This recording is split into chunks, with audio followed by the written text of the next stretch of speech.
অবশেষে জাতীয় দলের রাডারে ঢুকতে যাচ্ছেন আকবর আলী।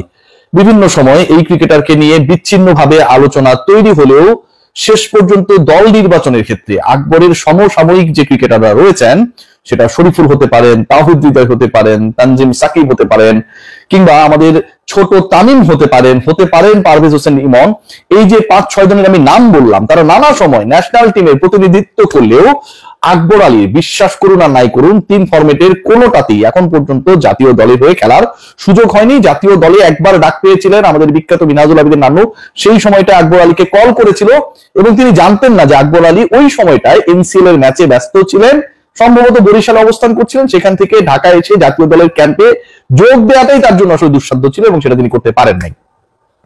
আকবর আলীকে নিয়ে এই আলোচনা হবার কারণ, অথবা আকবর আলীকে নিয়ে নীতিগত সিদ্ধান্তের জায়গাটায় বাংলাদেশ ক্রিকেট বোর্ড একটা ব্যাপারে পৌঁছানোর প্রধান কারণ, যেটা আমি সৌম্য সরকার প্রসঙ্গে আসছি, একটু অপেক্ষা করুন, সালাউদ্দিনকে নিয়ে আপডেট রয়েছে। আকবরকে নিয়ে এই সিদ্ধান্তগুলো হবার কারণ বাংলাদেশের ভঙ্গুর মিডল অর্ডার। আপনারা যদি বাংলাদেশের সেই যুবাদের কীর্তিটা একটু খেয়াল করে দেখেন, বাংলাদেশের আইসিসি লেভেলে একমাত্র চ্যাম্পিয়নশিপ সেটা অনূর্ধ্ব 19-এর বিশ্বকাপ জয়, সেই ম্যাচটায় আকবর যে ইনিংসটা খেলেছিলেন, 30+ ইনিংসটা অপরাজিত থেকে বাংলাদেশকে যেভাবে জিতিয়েছিলেন, যেভাবে ড্যামেজ কন্ট্রোল করেছিলেন একলা ব্যাট হাতে, সেই আকবর আলীর ভূমিকায় জাতীয় দলে কাউকে প্রয়োজন, এবং সেই কেউটা কেউ হতে পারেন নাই। এখন বলা হচ্ছে যে জুলিয়ান উড, যিনি আসলে হাতুড়ি বাটাল নিয়ে ঘোরাঘুরি করেন, বিশাল একটা তার কি যেন রয়েছে, ওই অস্ত্রটা নিয়ে বাংলাদেশে এসেছিলেন এবং পরবর্তী সময় তার কাছ থেকে দীক্ষা নেওয়ার পর অরিজিনাল ক্রিকেট যেটা, ন্যাচারাল ক্রিকেট যেটা, সেই ক্রিকেটটা বাংলাদেশের ক্রিকেটাররা ভুলে গেছেন। বাংলাদেশের 5, 6, 7-এর যে জায়গাটা রয়েছে, অন্তত 6 বা 7-এর যে জায়গাটা রয়েছে, উইকেট কিপিং অপশনের যে জায়গাটা রয়েছে, সেই জায়গায় Bangladesh team management they want someone যিনি রেসপন্সিবিলিটি নিতে পারবেন, অ্যাটাক করতে পারবেন, এবং যার সহজাত নেতৃত্বের গুণ রয়েছে। নেতৃত্বের গুণ মানে তাকে ক্যাপ্টেন বানিয়ে দেওয়া হচ্ছে বা হবে এরকমটা না, জাতীয় দলের ক্যাপ্টেন হয়ে যাচ্ছেন আকবর।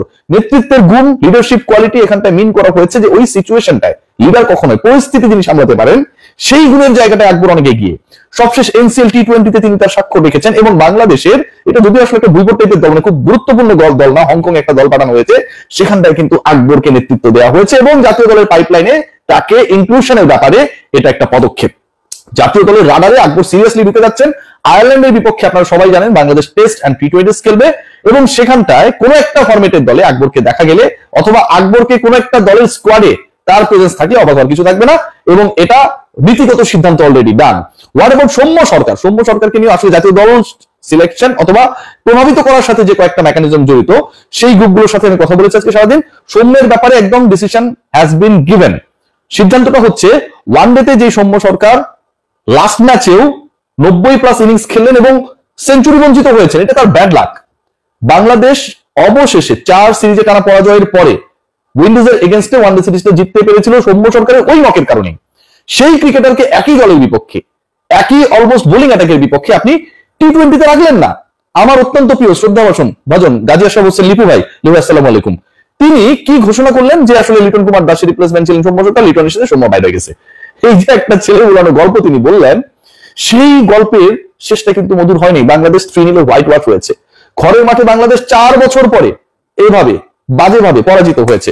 সো এই যে ঘটনাগুলো ঘটেছে, এন্ড অফ দ্য ডে এখানটায় রং সিলেকশন একটা বড় ভূমিকা পালন করেছে। সৌম্য সরকারকে টি20-তে নিয়মিত স্কোয়াডে রাখার ব্যাপারেও একটা সিদ্ধান্ত হয়েছে, লাইক আকবর আলী, যে আকবর আলীকে এখন জাতীয় দলের রাডারে আমরা চাই। হিসাব সহজ, আকবর আলী ন্যাশনাল টিমের 16 সদস্যের দলে থাকবে সামনের থেকে, হিসাব সহজ। সৌম্য সরকারের ক্ষেত্রে নট অনলি ওডিআই, সৌম্য সরকারকে টি20-তেও সেই গুরুত্বপূর্ণ জায়গাটা নেওয়ার ব্যাপারে, যেখানটা একটা বড় ধরনের থ্রেড নিয়ে আলোচনা আমি করেছিলাম, যে বাংলাদেশের লিডারশিপ গ্রুপের টি20 সাইডে, সেটা কোচিং প্যানেল থেকে হতে পারে অথবা যারা ক্রিকেটার, সিনিয়র ক্রিকেটার খেলছেন, ডিসিশন মেকিং এর জায়গায় বড় রোল প্লে করেন, তারা থ্রেড মনে করেন। সৌম্য সরকারের কোয়ালিটি, অ্যাবিলিটি, স্কিল নিয়ে আসলে কারো কোনো ধরনের সংশয় নেই। সৌম্য যদি এখন ধরেন ওপেনিং ওর নাম্বার 3-তে দাঁড়িয়ে যায়, তাহলে কারো কিছুটা হলেও তাদের জায়গাটা ধরে রাখাটা ডিফিকাল্ট হয়ে যেতে পারে। এই যে একটা সংশয় আর ভয়, সিন্ডিকেট সৌম্যকে ইন করানোর ব্যাপারে সেই ভয় আর সংশয়ের কারণে শেষ পর্যন্ত দূরে ঠেলে দিয়েছে আমিরুল ইসলাম বুলবুলের ক্রিকেট বোর্ড। অবশেষে সৌম্যের ব্যাপারেও they are going to take a very strict and logical decision that will be clear. আপনি সবাই জানেন যে ক্রিকেট অপারেশনস এর চেয়ারম্যান নাজমুল আবেদিন ফাহিমের ক্ষমতা কমানো হয়েছে।